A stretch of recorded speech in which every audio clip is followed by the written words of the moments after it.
Bonjour, pour ceux qui ne me connaissent pas, je suis Sylvie Girard, l'entraîneur-chef du club de ski de fond Montéréski. Montéréski qui a été fondé en 2002 puis qui fait du vélo de montagne l'été, des camps de plein air, toutes sortes de choses, mais principalement du ski de fond. Alors, je vais vous parler aujourd'hui de l'équipement et puis je vais essayer de vous donner le goût de faire du ski de fond. La première chose dont je vais vous parler, c'est qu'est-ce qu'un ski de fond? Alors, un ski de fond, il y a deux zones. Il y a la zone d'adhérence qui est au centre, puis en dessous, il y a la zone de glisse. OK? Le dessous du ski, on appelle ça la semelle. En avant, on appelle ça la spatule et l'arrière, on appelle ça le talon. Et où on attache nos bottes, on appelle ça la fixation. Il existe différents modèles de ski de fond. Alors, il y a les skis avec fartage. Ensuite de ça, il y a les skis, il y a les pots, il y a les skis avec pot. Et puis, il y a les skis avec des systèmes anti-recul.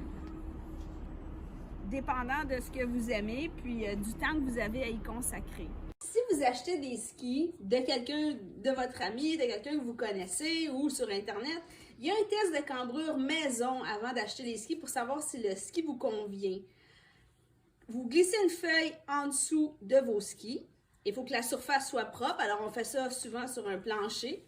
Et puis là, on vient mettre nos orteils vis-à-vis des fixations et on embarque sur le ski. On met le poids légèrement vers l'avant.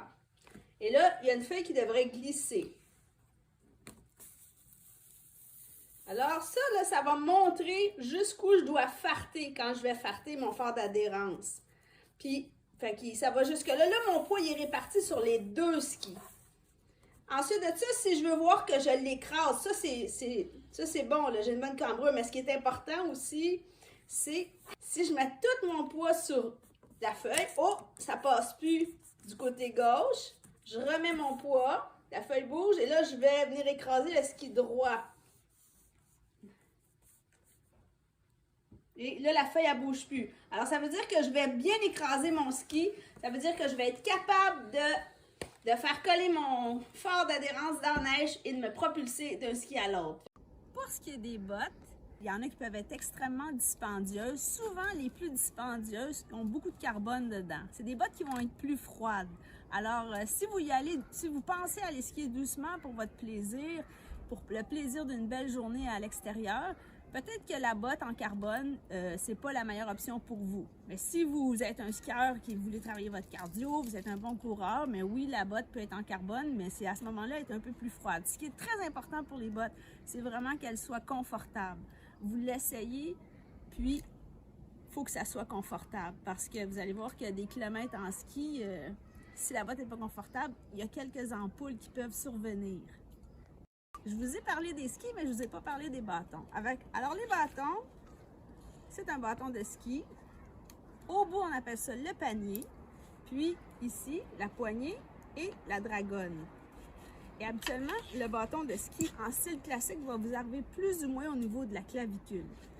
Et comment on tient nos bâtons? Alors, on rentre la main vers le haut et on attrape la poignée. OK? Puis on veut que ça soit assez serré pour que quand on va pousser notre bâton,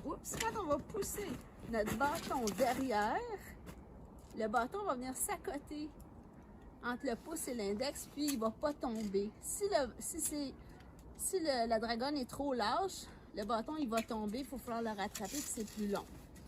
Qu'est-ce que je dis aux enfants pour retenir comment tenir les bâtons? C'est le lapin sort de son trou et attrape sa carotte. Vous ne l'oublierez plus jamais.